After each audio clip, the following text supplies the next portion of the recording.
الحمد لله نحمده ونستعينه ونستغفره ونؤمن به ونتوكل عليه ونعوذ بالله من شرور أنفسنا ومن سيئات أعمالنا ونعوذ بالله من شرور أنفسنا ومن سيئات أعمالنا ونعوذ بالله من شرور أنفسنا ومن سيئات أعمالنا من يهد الله فلا مضل له ومن يضلله فلا هادي له ونشهد أن لا إله إلا الله وحده لا شريك له ونشهد أن سيدنا ومولانا محمدا عبده ورسوله وبارك وسلم تسليما كثيرا أما بعد فأعوذ بالله من الشيطان الرجيم بسم الله الرحمن الرحيم وقالوا لن يدخل الجنة إلا من كان هودا أو نصارى تلك أمانيهم قل هاتوا برهانكم إن كنتم صادقين بلى من أسلم وجهه لله وهو محسن فله أجره عند ربه ولا خوف عليهم ولا هم يحزنون وقالت اليهود ليست النصارى على شيء وقالت النصارى ليست اليهود على شيء وهم يتلون الكتاب كذلك قال الذين لا يعلمون مثل قولهم والله يحكم بينهم يوم القيامة فيما كانوا فيه يختلفون صدق الله العظيم.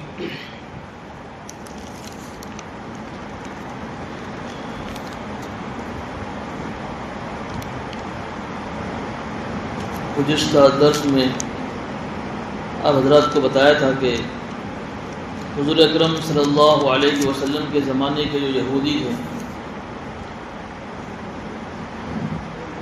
ان کی کوشش ہر وقت یہ رہتی تھی کہ وہ موقع سے اس زمانے کے جو مسلمان صحابی تھے ان کو بہکانے کی کوششیں کیا کرتے تھے کہ کس طریقے سے یہ مسلمان اسلام سے پھر جائے. اس لیے وہ ایسی باتیں اور ایسے شوشے چھوڑا کرتے تھے جس کی وجہ سے جو نیو مسلم لوگ ہوتے تھے ان کے دماغوں میں شک پیدا ہوتا تھا. جیسے گزشتہ بتایا تھا کہ کبھی تو یہ حضور اکرم صلی اللہ علیہ وسلم کی شان میں ایسے انداز سے گستاخی کرتے کہ جس کو مسلمان محسوس نہیں کر سکتے تھے، رائینہ کا الفاظ کہہ کر.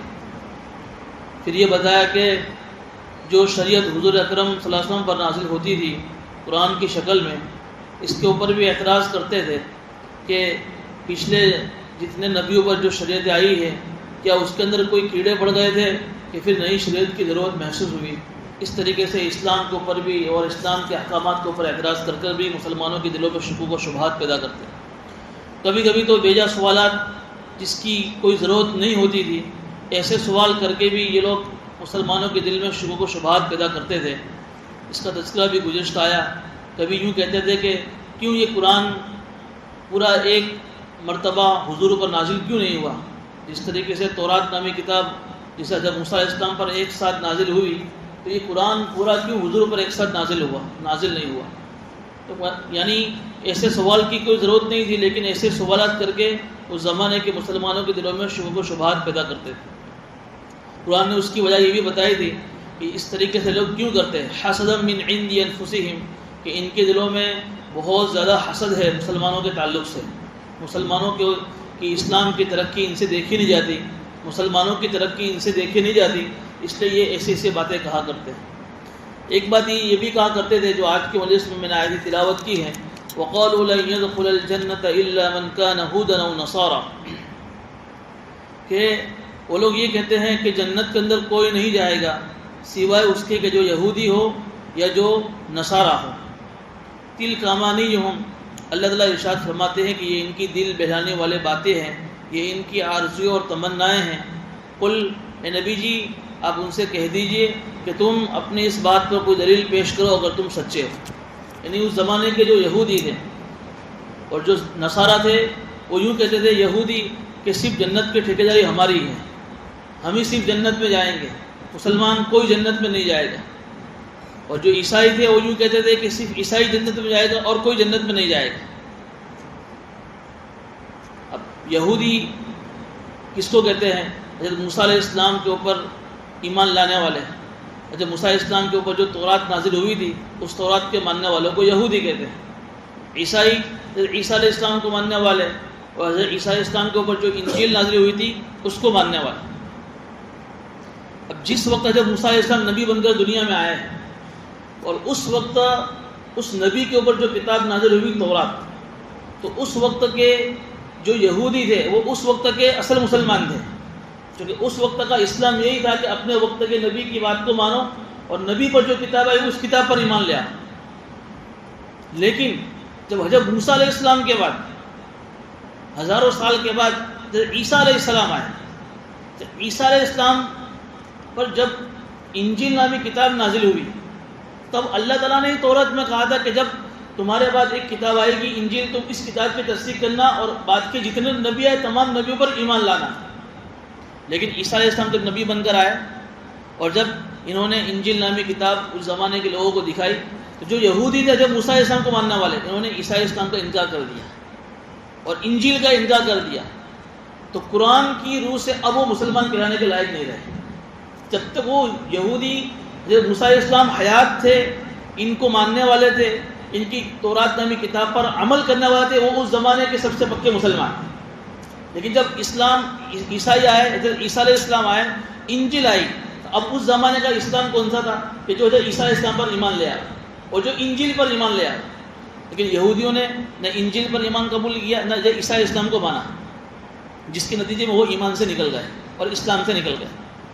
پھر عیسیٰ علیہ السلام کے 600 سال کے بعد حضور اکرم صلی اللہ علیہ وسلم اس دنیا میں تشریف لائے. اب اس زمانے کا اسلام کون سا تھا؟ چونکہ قرآن کے اندر بھی یہ باتیں کہی گئی اور انجیل میں بھی بات کہی گئی تھی کہ تمہارے بعد ایک آخری پیغمبر آنے والا ہے اور اس آخری کتاب نازل ہونے والی ہے. تم اس آخری پیغمبر کی پیروی کرنا اور اس آخری کتاب کی پیروی کرنا جو تمہاری سب کتابوں کی تصدیق کرے گا. قرآن کے اندر بار بار آپ سنیں گے قرآن وہ کتاب ہے مصدقا لما بین یدیہ، مصدقا لما بین یدیہ. قرآن وہ کتاب ہے جو پچھلی تمام کتابوں کی تصدیق کرتے ہیں. ہاں یہ ساری کتابیں سچی تھی، تورات سچی کتاب تھی، زبور سچی کتاب تھی، انجیل سچی کتاب تھی، لیکن اب تمہارے اسلام وہ ہے جو اسلام اب آخری نبی تمہارے سامنے پیش کریں گے. تو عیسیٰ علیہ السلام کے ماننے والے عیسائی کو یہ چاہیے تھا کہ حضور اکرم صلی اللہ علیہ وسلم جس زمانے میں نبی بن کر آئے ہیں تب آپ کی نبوت پر ایمان لے آتے، قرآن پر ایمان لے آتے.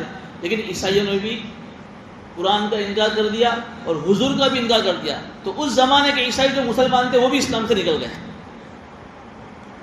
یہودی بھی اسلام سے نکل گئے، عیسائی بھی اسلام سے نکل گئے. اور ان دونوں نے، یہودیوں نے اپنی قومیت یہودیت کو ایک جو ہے فرقہ بنا لیا، عیسائیوں نے اپنی قوم عیسائیت کو ایک فرقہ بنا لیا، اور دونوں نے اپنی اپنی اس فرقہ واریت کو، اپنی قومیت کو اور اس تعصب کو اتنا بڑھاوا دیا کہ بھلے ہم کیسے بھی لیکن ہم یہودی ہیں، ہم ہی جنت کے ٹھیکیدار ہیں. عیسائیوں نے بھی کہا کہ ہم عیسائی ہیں، نبی کے ماننے والے ہیں، ہم کیسے بھی عیسائی ہیں پر ہم ہی عیسائیت پر ہیں، ہم ہی جنت کے ٹھیکیدار ہیں. قرآن کریم نے زبردست ان کی تردید کی اس آیتوں کے اندر. حضرت مفتی شفیع صاحب نے معارف القرآن میں زبردست اس آیت پر لکھا ہے کہ دیکھیے جب تک یہ یہودی اسلام پر تھے تب تک تو برابر تھا، عیسائی جب تک اسلام پر تب تک برابر تھا، لیکن اب قرآن آ جانے کے بعد، حضور کے جو آخری نبی کے آ جانے کے بعد، اب ان دونوں کو اگر اسلام اپنا آپ کو مسلمان کہنا ہے، اپنا آپ کو جنت کا ٹھیکیدار کہنا ہے تو ان کو اسلام قبول کرنا پڑے گا، ان کو قرآن پر عمل کرنا پڑے گا. لیکن انہوں نے منع کر دیا اور قومیت اور عصبیت پر باقی رہے. قرآن کیا کہہ رہا ہے؟ تِلْکَ أَمَانِيُّهُمْ، اے نبی جی یہ سب ان کی آرزویں ہیں، دل بہلانے والی باتیں ہیں. گزشتہ درس میں بھی آیا تھا اس کے پہلے والی آیتوں میں کہ جب کسی امت کا اپنے نبی سے تعلق ٹوٹ جاتا ہے یا کسی امت کا اپنے نبی کے وارثین سے جب اس کا تعلق ٹوٹ جاتا ہے تو پھر اس کے اندر نئی نئی چیزیں پیدا ہو جاتی ہیں. اس زمانے کے جو یہودی تھے، جو عیسائی علماء تھے، جن کو قرآن نے جو ہے رہبانہ کہا، ربانیین کہا، انہوں نے بھی کیا کہا؟ ان کو بھی مالداروں سے بہت زیادہ پیسے ملا کرتے تھے، انہوں نے بھی ان مالداروں کو ایسی ایسی باتیں بتا دی جو صرف دل بہلانے والی، ان کو تسلی دی، دیکھو بھائی تم یہ کچھ باتیں عمل کر لینا لیکن جنت تو تمہاری پکی ہے۔ عیسائی علماء نے بھی ایسا کیا، یہودی علماء نے بھی ایسا کیا، اور ان کی عوام نے اپنے علماء پر بھروسہ کر کے ان کی باتوں کو جو دل بہلانے والی تھی، جس کا اسلام سے دین سے کوئی تعلق نہیں تھا، ان کو اپنی زندگی کے پلے باندھ دیا، اور ہر وقت بس یہی کہا کرتے تھے کہ اب تو ہم کو کچھ کرنے کی ضرورت نہیں ہے۔ تو اس آیا بھی کہ اگر ہم جہنم میں چلے بھی گئے تو ایام معدودہ، لن تمسنا النار الا ایام معدودہ، کہ جہنم میں گئے بھی تو تھوڑے دن، اس کے تشریح نے بتائی تھی کہ تھوڑے دن کا کہتے ہیں کہ جتنے دن ہمارے باپ داداؤں نے جو پوجا کی تھی بچڑے کی، جب موسیٰ علیہ السلام کے زمانے جو سامری نے بنایا تھا، جو 40 دن، بس 40 دن ہم جہنم میں رہیں گے، باقی جنت تو ہماری ہے، بس یہ ان کی آرزویں تھی، باقی اس کا اسلام سے کوئی تعلق نہیں تھا۔ اللہ تعالیٰ فرما رہے نبی سے، قل ہاتوا برہانکم ان کنتم صادقین، اے نبی جی آپ ان سے کہو کہ تمہارے پاس اپنے دعوے کی کوئی دلیل ہے اگر تم سچے ہو، لیکن ان کے پاس اس کی کوئی دلیل نہیں تھی۔ آگے اللہ اس کا رد فرما رہے، بلا من اسلم وجہہ للہ وہو محسن، کیوں نہیں؟ اللہ تعالیٰ نے ایک قانون بیان کر دیا، اور اس قانون کو بیان کر کے ان کے دماغوں میں جو باتیں بھری ہوئی تھی اس کو بھی ختم کر دیا، اور اس کی بھی تردید کر دی۔ اللہ تعالیٰ فرما رہے ہیں کہ جنت کا ٹھیکیداری، جنت کا حقدار کون بنے گا؟ جس کے اندر یہ دو باتیں ہوگی، من اسلم وجہہ للہ، جس نے اپنا رخ اللہ کی طرف کر لیا۔ کیا مطلب؟ کہ جس نے اسلام کو قبول کر لیا، اور اسلام کو قبول کرنے کا مطلب یہ ہے کہ اسلام نے جو جو باتیں بتائی ہیں اس کو قبول کر لے۔ اب یہودیوں کو بتایا گیا کہ تم قرآن پر ایمان لے آؤ، تم حضور پر ایمان لے آؤ، انہوں نے حضور پر ایمان نہیں قبول کیا، انہوں نے قرآن پر ایمان قبول نہیں کیا، تو پھر ان کے پاس اسلام کہاں سے رہا؟ عیسائیوں سے کہا گیا کہ تم قرآن کو قبول کر لو، تم اسلام کو حضور کو مان لو، تو عیسائیوں نے بھی اس بات کو نہیں مانا۔ تو جو جنت کی ٹھیکیداری کی جو پہلی شرط ہے من اسلم وجہہ للہ، وہ ان کے اندر نہیں پائی جاتی، کہ انہوں نے اپنا رخ اللہ کی طرف کیا ہی نہیں ہے، یہ تو اپنی مرضی سے زندگی گزارنا چاہتے ہیں۔ اللہ فرما رہے ہیں کہ یہ ان کی اپنی قومیت اور اپنی تعصب کی دلیل ہے۔ مفتی شفیع صاحب نے یہاں ایک بات لکھی ہے کہ قرآن کریم کے اندر یہودیوں کی اور عیسائیوں کی سارے باتیں مسلمانوں کو کیوں سنائی جا رہی ہیں؟ مسلمانوں کو سنا کر مسلمانوں کو اس بات پر متنبہ کیا جا رہا ہے کہ جس طریقے سے یہودیوں نے قومیت کے جو نعرے لگائے، عصبیت کے جو نعرے لگائے کہ ہم یہودی، ہم عیسائی، اے مسلمانوں اگر تم بھی اسلام قبول کرنے کے بعد تم بھی اس طرح کے نعرے لگاؤ گے، تم بھی اپنے آپ کو قومیت میں بانٹو گے، تم بھی اپنے آپ کو جو ہے علاقوں میں اور اپنے آپ کو جو ہے نسلی علاقوں میں بانٹو گے، تو تمہارا بھی حشر ہوگا جو یہودیوں کا ہونے والا ہے۔ کہتے ہیں کہ میں سید ہوں، میں فلاں ہوں، میں فلاں ہوں، میں فلاں ہوں، تو یہ ساری برادری کا تعصب یا علاقیت کا تعصب یا کسی کے بزرگوں کے گھر میں پیدا ہونے کا تعصب، اسلام کے اندر اس کی کوئی حقیقت نہیں۔ ان اکرمکم عند اللہ یتقاکم، جو اللہ نے برادریاں بنائی ہیں، جو اللہ نے تعلقات بنائے ہیں، جو علاقات بنائے ہیں، وہ صرف پہچان کے لیے لتعارفوا، تاکہ آپس میں پہچان ہو۔ بھائی عبد البھائی نام کے 5 آدمی ہیں، یہ کون سا عبد البھائی ہے؟ کہ فلاں سرنیم والا عبد البھائی، یہ فلاں، تاکہ پہچان ہو کہ بھائی یہ ہے۔ باقی اس پر فخر کرنا اور اس کو یہ اپنا آپ کا سید ہونا یا فلاں برادری سے تعلق ہونا والا، اس کو نجات کا ذریعہ سمجھنا، یہ بالکل غلط بات ہے۔ جو یہودیوں نے کہا ہم یہودی ہیں، چاہے ہم کیسے بھی ہیں، نجات ہماری ہونے والی ہے، جنت کے ٹھیکیدار ہم ہی ہیں، اللہ نے اس کو غلط کہہ دیا۔ یہ عیسائی نے کہا ہم عیسائی ہیں، چاہے کیسے بھی عیسائی ہیں۔ عیسائی جو ایک سریانی زبان میں نازل ہوئی تھی، آج یہ عیسائیوں نے اس انجیل میں اور اس تورات کے اندر اتنی ساری تحریفیں کر دی کہ 120 انجیل ہو گئی آج۔ اب کون سی انجیل صحیح؟ تورات بھی بہت ساری ہو گئی، صرف قرآن ایک ایسی کتاب ہے کہ جو حضور پر نازل ہے، آج حرف بحرف ایسی کیسی باقی، انہوں نے اپنے مفاد کے لیے اس میں سب کچھ تبدیل کر دیا۔ اب ان کے پاس کچھ بچا ہی نہیں ہے تورات کے اندر اور انجیل پر عمل کرنے کے لیے، سوائے بس ان کی اپنی اس قومیت اور تعصب کے، بس ہم یہودی چاہے کیسے بھی، ہم عیسائی چاہے کیسے بھی۔ آج مسلمان کا نعرہ بھی یہی ہے نا، بھائی ہم مسلمان ہیں چاہے کیسے بھی۔ قرآن اس آیت میں تنبیہ کر رہا ہے 2 باتیں کہہ کر کہ جنت کی ٹھیکیداری کے جو لوگ دعوے کرتے ہیں، ان میں یہ 2 باتیں ہوگی تو پھر جنت کی ٹھیکیداری ان کی صحیح ہے، جنت کا دعویٰ کرنا ان کا صحیح ہے۔ پہلی بات من اسلم وجہہ للہ، جس نے اپنا رخ اللہ کی طرف پھیر دیا، نہیں جس نے اسلام کو قبول کر لیا، جو مسلمان ہیں. اور آج کے زمانے کا مسلمان کون ہے؟ کہ جو قرآن پر ایمان لائے، قرآن کی ساری باتوں پر ایمان لائے، آخری نبی پر ایمان لائے. دوسری بات فرمائی وہ محسن، کہ وہ محسن ہو. محسن کا مطلب یہ ہے کہ صرف دل سے اسلام کو ماننا، صرف دل سے یہ کہنا کہ یار اسلام بہت اچھی چیز ہے، اسلام کی تعلیم بہت اچھی چیز ہے، لیکن اسلام کی کسی بات پر عمل نہیں ہے، تو یہ بھی نہیں چلے گا. وہ محسن کی تفسیر علماء نے لکھی ہے کہ جو طریقے اسلام نے بتائے ہیں، ان دنیا کے اندر جتنے بھی فیلڈ ہیں یا دین کے جتنے شعبے ہیں، عقائد ہے، معاملات ہے، معاشرت ہے، اخلاقیات ہے، سارے جو شعبے ہیں، ان تمام دین کے شعبوں میں ہمارا طریقہ وہ ہوگا جو ہمارے نبی نے بتایا ہے. میں اپنا آپ کو مسلمان کہتا ہوں، لیکن میرے عقائد، میرے معاملات، میرے معاشرات، میری اخلاقیات، میرے عادات، اس کے اندر جو طریقہ میں نے اپنی مرضی سے اختیار کیا ہے، تو پھر یہ جنت کا حقدار کہلانے کے لائق نہیں. یہ دو بڑی اہم شرطیں قرآن نے بیان فرمائی ہیں. جس کے اندر یہ دو شرطیں ہوگی، پھر وہ کسی بھی مذہب سے تعلق رکھنے والا ہو. ظاہر سے بات ہے کہ اگر کوئی یہودی اپنا آپ کو اسلام دھرم کے اندر مانے گا تو پھر وہ تو مسلمان ہی بن جائے گا، پھر وہ یہودی باقی نہیں رہے گا. تو اللہ تعالیٰ یہ کہہ رہے کہ بلا من اسلم وجہہ للہ، کہ جس نے اپنا رخ اللہ کی طرف پھیر لیا، وہ محسن، اور اس کا عمل سنت کے مطابق ہے، فلہ اجرہ عند ربی، تو اس کے رب کے یہاں اس کا اجر طے ہے. ولا خوف علیہم ولا هم يحزنون، اس کے اوپر نہ کوئی خوف ہوگا نہ کوئی غم ہوگا. اب یہاں پر ایک بات یہ غور کرنے کی ہے کہ یہ دو چیزیں کیا آج مسلمانوں کے اندر پائی جاتی ہیں.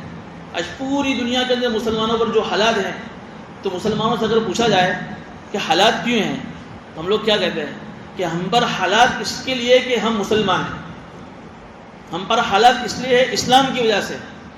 قرآن یہ کہہ رہا ہے کہ تمہارے اوپر حالات مسلمان ہونے کی وجہ سے نہیں ہیں، تمہارے اوپر حالات اسلام لانے کی وجہ سے نہیں ہیں، تمہارے اوپر حالات اسلام کو چھوڑنے کی وجہ سے ہیں. اب یہ کون سا اسلام چھوڑا ہم نے؟ نام ہمارا مسلمان ہے، ہم کلمہ توحید کا اور کلمہ طیبہ کا اقرار کرتے ہیں، پھر کون سا ہم نے اسلام چھوڑا؟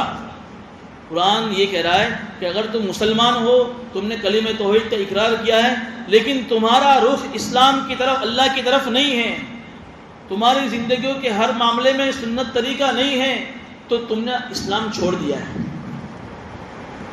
کتنی اہم بات اللہ نے بتائی ہے کہ آج ہم جو کہہ رہے ہیں کہ مسلمانوں پر حالات مسلمان ہونے کی وجہ سے ہے، قرآن اس آیت میں تنبیہ کر رہا ہے کہ مسلمانوں پر حالات مسلمان ہونے کی وجہ سے نہیں ہیں، مسلمانوں پر حالات ان کے صحیح معنی میں مسلمان نہ ہونے کی وجہ سے. اہم چیز غور کرنے کی ہے کہ مسلمانوں پر حالات مسلمان ہونے کی وجہ سے نہیں ہیں، مسلمانوں پر حالات ان کے صحیح معنی میں مسلمان نہ ہونے کی وجہ سے.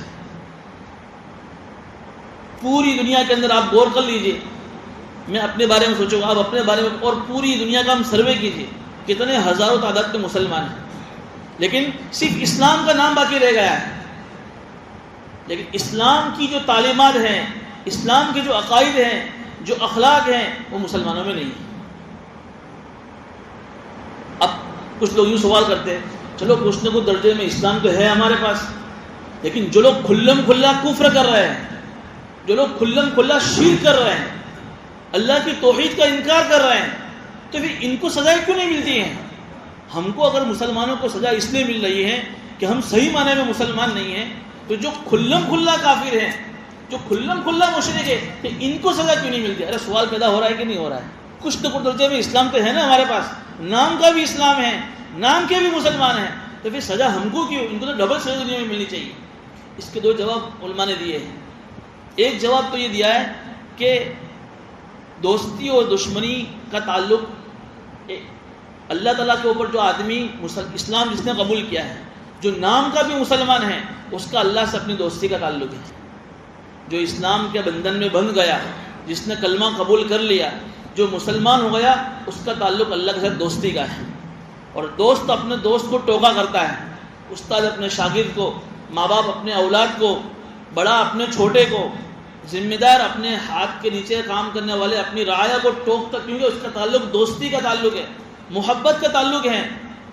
اللہ کا اپنے مسلمانوں سے، اسلام کے ماننے والے سے تعلق دوستی کا ہے. اللہ تعالیٰ چاہتے ہیں کہ یہ اگر مسلمان ہونے کے بعد اچھے عمل نہیں کر رہے، نافرمانیاں کر رہے ہیں، تو ان کو میں سزا اس لیے دے رہا ہوں کہ ان کو دنیا میں اس کی تھوڑی بڑی سزا مل جائے، تاکہ جب یہ آخرت میں آئے تو ہلکے پھلکے بن کر آئے.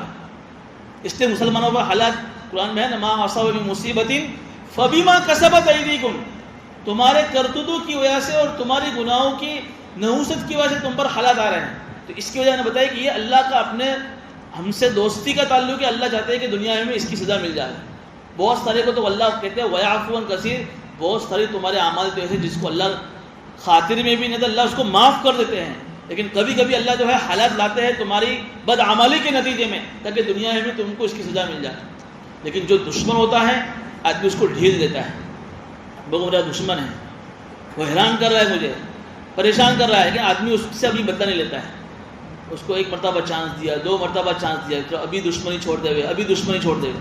لیکن جب وہ دشمنی چھوڑنے کی تیار نہیں ہوتا ہے پھر آدمی اچانک سے اس کو پکڑتا ہے اور اس کو اچانک سے اس کو ختم کر دیتا ہے.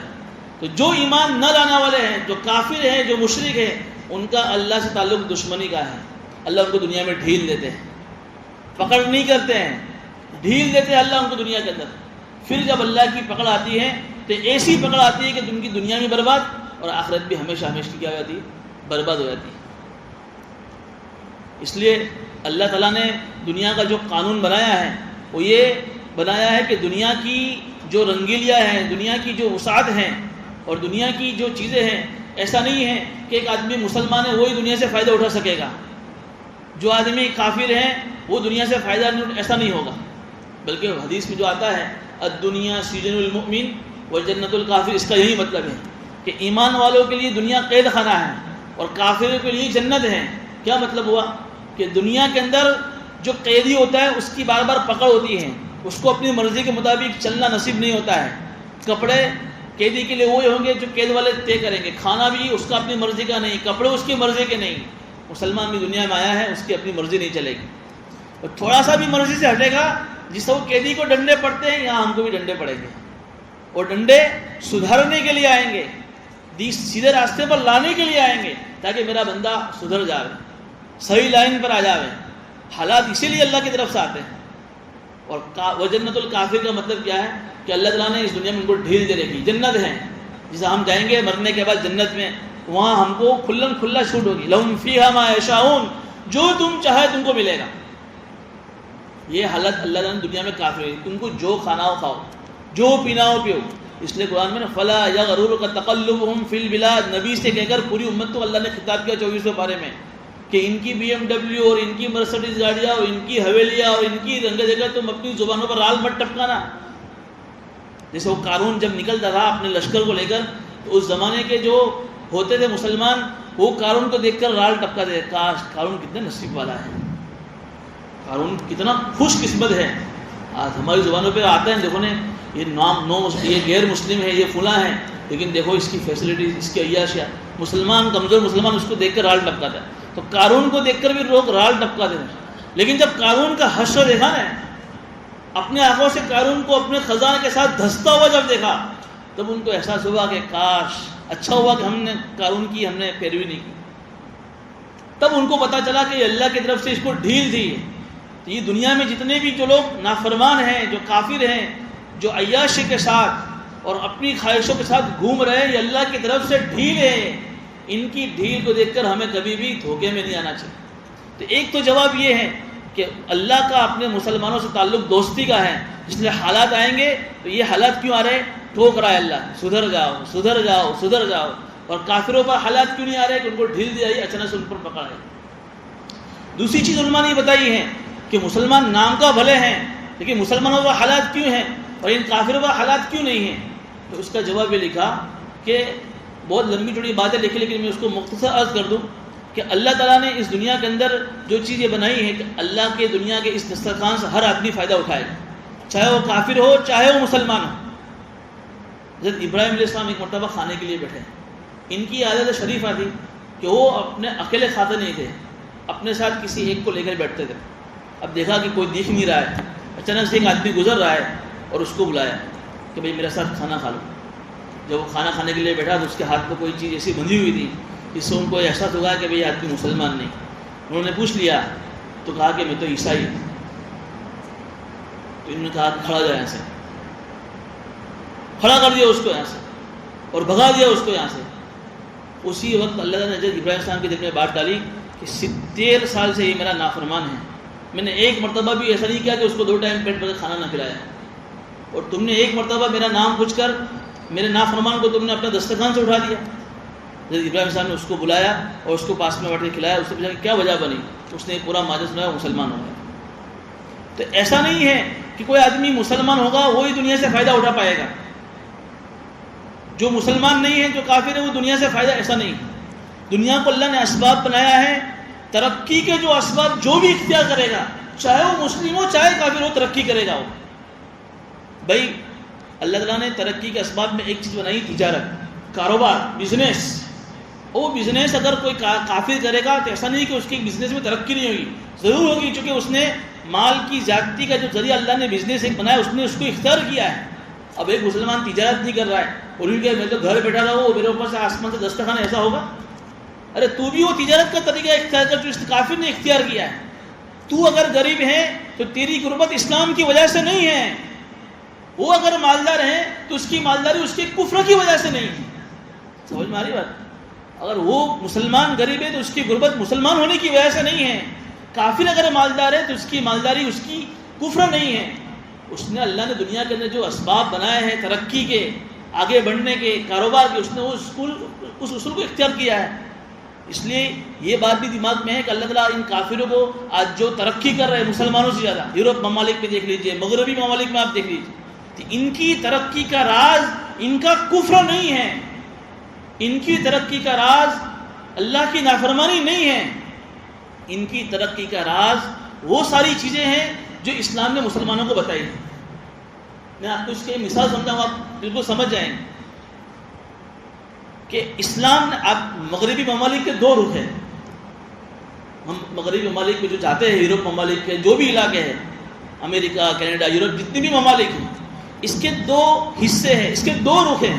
ایک رخ تو وہ ہے کہ اس مغربی ممالک میں کفر، بے حیائی، آخرت سے غفلت، ارتداد، ساری چیزیں وہاں موجود ہیں۔ ایک مسلمان جب ہمارے اپنے ملک سے وہاں جاتا ہے کمانے کے لیے، وہ یہ ساری چیزیں بھی اختیار کر لیتا ہے، وہاں کے ماحول میں رچ بس جاتا ہے۔ اب دیکھ رہے بہت سارے لوگ ہیں کہ وہ جانے کے بعد ان کے دل میں ان کے ساتھ رہ کر وہ بھی بے حیا بن گیا، وہ بھی آخرت سے غافل ہو گیا، وہ ساری چیزیں تو لے لی جو نہیں کرنی چاہیے اس کی۔ لیکن مغربی ممالک کا جو ایک دوسرا رخ ہے، آپ جائیے، ان کے یہاں جتنا ڈسپلن ہے وہ ہمارے یہاں نہیں، ان کے یہاں جو اخلاق ہے وہ ہمارے پاس نہیں۔ تو جو ترقی کی جو راز تھے، ترقی کے جو اسباب تھے، اخلاق، ڈسپلن، تہذیب، کاروبار کرنے کے اچھے اچھے طریقے، وہ تو ہم نے نہیں لیے۔ تو وہ ترقی کر رہے اور ہم تنزلی کی طرف جا رہے ہیں۔ مفتی تقی صاحب کو میں آپ کو ایک واقعہ سناؤں۔ انہوں نے کہا کہ میں ایک مرتبہ پلین میں جا رہا، تو پلین میں بھی ہوتا ہے ٹوائلٹ۔ اب ایک رولس ہوتا ہے پلین کا کہ جب تک وہ پلین لینڈنگ کرنے کی تیاری ہو، مطلب پلین لینڈ ہو گیا ہو، تو اب کوئی آدمی اس ٹوائلٹ میں نہیں جا سکتا ہے۔ اب ہوا ہے کہ ایک لیڈی پلین میں ٹوائلٹ کے اندر تھی، اب مفتی صاحب باہر سے کھٹکھٹا رہے تو لیکن آ نہیں رہی، بہت دیر ہو گئی۔ تو جب وہ تھوڑی دیر کے بعد باہر آئی تو اس نے کہا کہ میں فارغ تو کب سے ہو گئی تھی، لیکن حکومت کا، سرکار کا جو قانون ہے کہ تم کو فارغ ہونے کے بعد جو اندر کا جو فرش میں جو گندگی رہتی ہے اس کو صاف کرنا ضروری ہے، یہ پلین کا قانون ہے۔ اب میں نے اپنی جو ہے گندگی تھی اس کو فرش سے دھونے کے لیے میں نے چاہا، لیکن پلین لینڈ ہو گیا۔ تو اب وہ حکومت کی خلاف ورزی ہو رہی تھی اور ایک طرف یہ گندگی پڑی ہوئی تھی، اس کو مجھے صاف کرنا ضروری تھا، لیکن اگر بعد میں آنے والے کو تکلیف ہو سکتی ہے، اس لیے میں نے دیر کی، آئی ایم سوری، میں آپ سے معافی چاہتا ہوں۔ مفتی صاحب کہہ رہے ہیں ایک غیر مسلم انگریز لیڈی یہ کہہ رہی ہے کہ میری وجہ سے کسی کو تکلیف نہ پڑے، اور تکلیف پڑی ہے تو اس کے لیے وہ مجھ سے سوری مانگ رہی ہے۔ کیا یہ اخلاق مسلمانوں کے پاس ہے؟ تو جو ترقی کے راز تھے وہ سب ان کے پاس ہے، اس نے وہ ترقی کر رہا ہے، وہ ساری چیزیں مسلمانوں کے پاس نہیں ہیں، تو مسلمان ترقی نہیں کر رہا ہے۔ ہم جس علاقے سے گزر جاویں وہاں اگر گندگی پڑی ہو تو ہم سمجھ جائیں گے بھئی یہ مسلمانوں کا علاقہ ہے، اور جہاں ڈسپلن، تہذیب ہو وہاں دیکھیں گے ہاں یہ کوئی گھیروں کا علاقہ ہے۔ پارکنگ دیکھو، ہمارے پارکنگ کی جگہ دیکھو، ہماری ساری مطلب جو اسلامی تعلیمات تھی، جو ایک مسلمان کے اندر ہونی چاہیے تھی، جو ایک معاملات مسلمان کے ہونے چاہیے تھے، جو ایک رہن سہن، ایک اسلامی کلچر مسلمان کے اندر ہونا چاہیے تھا، وہ مسلمانوں میں بالکل خالی۔ پڑوسی کے بارے میں سب سے زیادہ حضور نے کیا بتایا؟ ارے صحابہ جو کہتے تھے کہ جب حضور نے ہمیں پڑوسی کے حقوق بتائے تو ہمیں یہ ڈر لگنے لگا کہ کہیں ہمارے پڑوسی کو ہمارے مال کا وارث نہ بنا دیا جائے۔ اتنے سارے پڑوسی کے حقوق بیان کیے، اور آج ہمارے مسلمان کا پڑوسی مسلمان کے پڑوسی سے محفوظ نہیں ہے۔ 3 مرتبہ حضور نے فرمایا وہ آدمی ایمان والا نہیں ہے، وہ آدمی ایمان والا نہیں ہے، وہ آدمی ایمان والا نہیں ہے۔ کون؟ من لا یؤمن جارہ بوائقہ، کہ جس کا پڑوسی اس کی تکلیفوں سے محفوظ نہ ہو۔ تو آپ تو کوئی پڑوسی کچھ کہہ دے گا تو نے میرے کو ایسا کیوں کیا، میں تیری حالت خراب کر دوں گا۔ ایک لفظ اگر ہمیں کوئی کچھ کہہ دے ہوئے ہمارے غیر اخلاقی بنیاد کے اوپر، ہمارے غیر اخلاقی برتاؤ کے ہم اس کو برداشت کرنے کے لیے تیار نہیں، تو پھر کیا حالات مسلمانوں پر نہیں آئیں گے؟ اس لیے یہ جو سوالات ہمارے اندر ہوتے ہیں کہ ہم مسلمان ہیں اللہ کی مدد کیوں نہیں آ رہی، ہم مسلمان ہیں ہمارے اوپر حالات کیوں آ رہے ہیں، قرآن نے اس کا علاج بیان کر دیا کہ مسلمانوں کے جو اصول تھے وہ تمہارے اندر نہیں پائے جائے۔ بلا من اسلم وجهه للہ وهو محسن، کہ 2 شرطیں اگر تمہارے اندر ہوگی تم خوب پھلو گے اور پھلو گے۔ تمہارا رخ اللہ کی طرف ہونا چاہیے اور دین کے سارے شعبوں میں اسلامی طریقہ تمہارے پاس ہونا چاہیے۔ میں نے بیچ میں بھی کہا تھا کہ میں کتنا بھی اچھا طریقہ لوگوں میں رائج کروں خدمت خلق کا، میں نے ایک مثال بھی دی تھی۔ کچھ لوگ چاہتے ہیں کہ بھئی ہم غریبوں میں کام کریں، بیواؤں کے اندر کام کریں، رفائی کام کریں، نیت بہت اچھی ہیں، لیکن طریقہ کیا اختیار کیا کہ میرے پاس جو 15-20 لاکھ روپے پڑے ہیں میں بینک کے اندر جو ہے کرنٹ میں رکھ دوں یا کسی بھی جہاں سے مجھے انٹرسٹ ملتا رہے، اور جو انٹرسٹ میرے پاس آئے گا میں اس انٹرسٹ سے کسی غریب کی مدد کروں گا، تو کیا اس کو 1 رتی میں ثواب ملے گا؟ اس کا طریقہ اسلامی طریقہ نہیں ہے، چاہے نیت اس کی کتنی اچھی ہو۔ یہ چیزیں بھی بڑی اہم ہیں، ورنہ ہم کتنا بھی اچھا کام کریں گے ہمارا طریقہ اگر تھوڑا سا بھی سنت کے خلاف ہوگا وہ کچرا پیٹی میں جائے گا، اس کی کوئی اللہ کی حقیقت نہیں ہے۔ ہوا منصورہ، جب قیامت جائیں گے اس کا کوئی وزن نہیں ہوگا۔ من احدث فی امرنا ھذا ما لیس منہ فہو رد، جو طریقہ بھی حضور کی سنت سے ہوگا وہ طریقہ جو ہے بالکل رد ہو جائے گا۔ آج دنیا میں بہت ساری تنظیمیں کام کر رہی، بہت سارے کام ہو رہے ہیں، لیکن ان کو جو ہے پھلنا پھولنا نصیب نہیں ہو رہا ہے، ان کے کام کو ترقی نہیں مل رہی ہے، ان کے کام کو جو ہے لوگوں کی طرف سے سراہنا نہیں ہو رہا ہے۔ اس کی وجہ یہ بھی ہے کہ تمہارا جو ہے طریقہ سنت کے خلاف جا رہا ہے۔ تو یہ 2 چیزوں پہ بڑی غور کرنے کی ضرورت ہے۔ یہودیوں کو اللہ نے سمجھایا لیکن مسلمانوں کو بھی تنبیہ کی ہے کہ تم جو نعرے لگا رہے ہو نا عصبیت کے اور تعصب کے، میں فلاں میں فلاں میں فلاں، اور تم نے اس کو اپنے نجات کا قانون بنایا ہے، یہ ساری چیزیں غلط ہیں۔ ان اللہ لا ينظر الى صورکم ولکن ينظر الى قلوبکم، اللہ تمہارے اعمال کو نہیں، اللہ تمہارے دل کی کیفیت کو دیکھے گا۔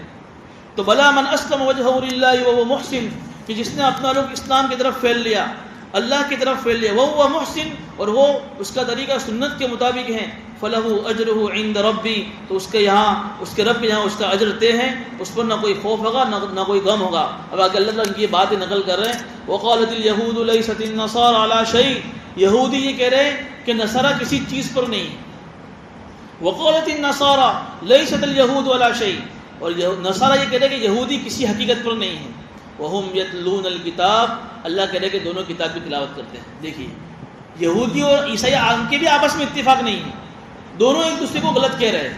یہودی کیا کہہ رہے ہیں کہ عیسائی غلط، قرآن کہہ رہا ہے، اور عیسائی کہہ رہے ہیں کہ یہودی غلط، اللہ کہہ رہے ہیں کذالک قال الذین لا یعلمون مثل قولہم، جب یہ دونوں نے آپس میں لڑنا شروع کیا، وہ کہہ رہا ہے کہ میں حق پر، وہ کہہ رہا ہے میں حق پر، تو اس زمانے کے جو مثل لا یعلمون جن کے پاس اہل کتاب نہیں تھے، جو مشرکین تھے، انہوں نے بھی ان کے جیسا کہنا شروع کر دیا۔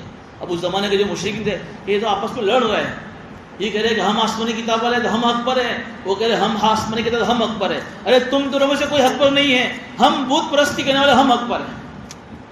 اللہ یحکم بینکم یوم القیامہ فیما کانوا فیہ یختلفون، اللہ کہہ رہے ہیں کہ قیامت میں ہم ان کے درمیان فیصلہ کر دیں گے جس میں وہ اختلاف کیا کرتے ہیں۔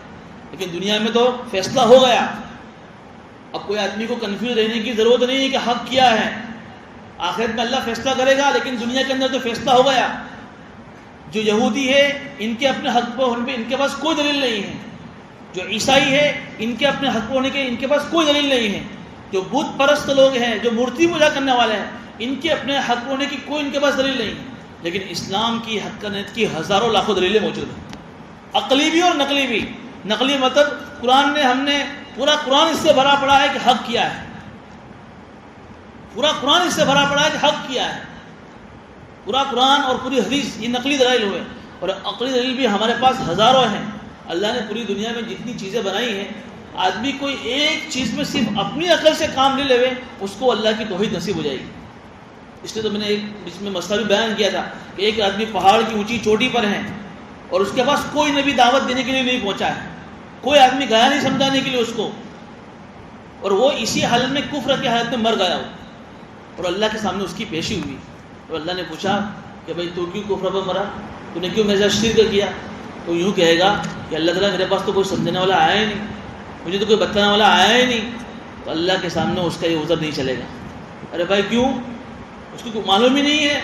اللہ کہیں گے کہ میں نے اس دنیا کو اپنی قدرت سے جو بنایا ہے، میری دنیا کے اندر جتنی بھی چیزیں میری قدرت کی ہیں، تو کسی ایک چیز میں بھی غور کرتا تو میری وحدانیت سمجھ میں آ جاتی، کیوں غور کیوں نہیں کیا؟ اس طرح دیکھیے قرآن کریم کے اندر بار بار ہمیں غور کرنے کی بات کہ افلا یتفکرون افلا یتدبرون افلا، تم غور کیوں نہیں کرتے؟ آدمی خود اپنی ذات میں غور کر لے اس کو اللہ سمجھ میں آ جائے، کوئی بھی ایک چیز آدمی لے لے۔ تو اسلام کی حقانیت کی ہزاروں لاکھوں دلیلیں ہیں۔ ایک عربی کو، ایک بدو دیہاتی کو پوچھا گیا کہ تو اسلام تو نے کیسے قبول کیا، تجھے کیسے معلوم پڑا کہ اللہ ہے؟ تو اس نے یہ کہا کہ جب میں ریگستان میں جا رہا ہوں رن کے اندر، اور میں نے دیکھا کہ رن کے اندر ریتی کے اندر اونٹ کے بغلے پڑے ہوئے ہیں اور اونٹ کی لینڈیاں پڑی ہوئی ہیں، میں اونٹ کے بغلے اور اونٹ کی جو ہے لینڈیاں دیکھ کر یہ سمجھ سکتا ہوں کہ یہاں سے ایک وقت میں اونٹ گزرا ہے، چاہے میں نے اونٹ کو دیکھا نہیں ہے لیکن اس کے نشانات قدم اور اس کی لینڈی دیکھ کر میں یہ کہہ سکتا ہوں کہ یہاں سے اونٹ گزرا ہے۔ اس پورے کارخانہ کو ہم دیکھ رہے ہیں، تو اس کو دیکھ کر کیا ہم کو یہ سمجھے گا اس کو اللہ نے بنایا ہے؟ دیکھیے ایک عربدی دیہاتی کی آپ خالی دلیل سنیے کہ ریگستان میں اونٹ کے نشان دیکھ کر وہ اونٹ کو پہچان سکتا ہے، اس پوری دنیا میں، اس پورے کارخانے میں اللہ کی بنائی ہوئی چیزوں میں گویا کوئی آدمی اللہ کو نہیں پہچان سکتا ہے۔ تو اسی ہزاروں دلیلیں ہمارے پاس، اس لیے اسلام حق مذہب ہے۔ اسلام کے علاوہ دنیا میں جتنے مذاہب ہیں سارے کے سارے باطل ہیں۔ اب اس کی حقانیت کی دلیلیں ہمارے سامنے آ گئی ہیں، پھر بھی کوئی آدمی اگر مسلمان نہ ہوئے، اسلام کو قبول نہ کرے، تو پھر وہ اس کی بدقسمتی ہے، ورنہ اسلام حق ہونے کی دلیلیں ہمارے سامنے آ گئی ہیں۔ اب ہمیں یہ ضرورت ہے کہ اسلام کی صحیح تصویر ہم لوگوں کے سامنے پیش کریں۔ جو اسلام بدنام ہو رہا ہے وہ ہماری وجہ سے بدنام ہو رہا ہے۔ بہت سے لوگ آج بھی مغربی ممالک میں مسلمان ہو رہے ہیں، لیکن جتنے ہو رہے ہیں اتنے لوگ مرتد بھی ہو رہے ہیں، وہ ہمارے اخلاق کی وجہ سے۔ اس لیے ہمیں اسلامی تعلیمات کو صحیح طریقے سے سن کر حاصل بھی کرنا ہے، اپنی زندگی میں داخل بھی کرنا ہے، اور لوگوں تک اس کو پہنچانا بھی ہے، تاکہ اسلام کی صحیح سبھی لوگوں کے سامنے آئے۔ ورنہ پھر ہم ہی اس کے ذمہ دار اللہ کے یہاں ہوں گے کہ تمہارے اپنے اخلاق، تمہارے اپنے اعمال، تمہارے اپنے معاملات کی وجہ سے کوئی آدمی متنفر ہو گیا، کوئی آدمی بدگمان ہو گیا، تو کسی نے اسلام کو چھوڑ دیا۔ آج بھی بہت سارے لوگ ہیں کہ ایسی ایسی حرکتیں آج ہماری ہو رہی ہیں مسلمانوں کی، ہماری حرکتوں کو دیکھ کر لوگ متنفر ہو رہے ہیں۔ اس لیے یہ جو قومیت، آج کے سبق سے ایک چیز یہ سیکھنے کو ملی کہ اللہ کے یہاں قومیت، عصبیت کوئی چیز نہیں ہے۔ اللہ کے یہاں تو تمہارا تقویٰ کام آئے گا، اسی پر اللہ تعالیٰ تمہاری نجات فرمائے۔ اور دوسری چیز یہ ہے کہ جو حالات مسلمانوں پر آ رہے ہیں وہ مسلمان ہونے کی وجہ سے نہیں آ رہے ہیں، صحیح معنی میں مسلمان نہ ہونے کی وجہ سے آ رہے ہیں۔ اس لیے ہمیں جو ہے صحیح معنی میں اپنے آپ کو مسلمان بنانا ہے۔ آگے قربانی کے ایام آ رہا ہے، حضرت ابراہیم علیہ السلام کی سیرت کو ہمیں تازہ کرنا ہے کہ انہوں نے جو ہے قربانی کا کیا پیغام ہے، حضرت ابراہیم علیہ السلام نے کیا پیغام دیا توحید کا، ہمیں اس کو جو ہے بار بار دہرانا ہے تاکہ ہماری زندگیوں میں بھی اسلام کی تعلیمات پیدا ہو جائے۔ اللہ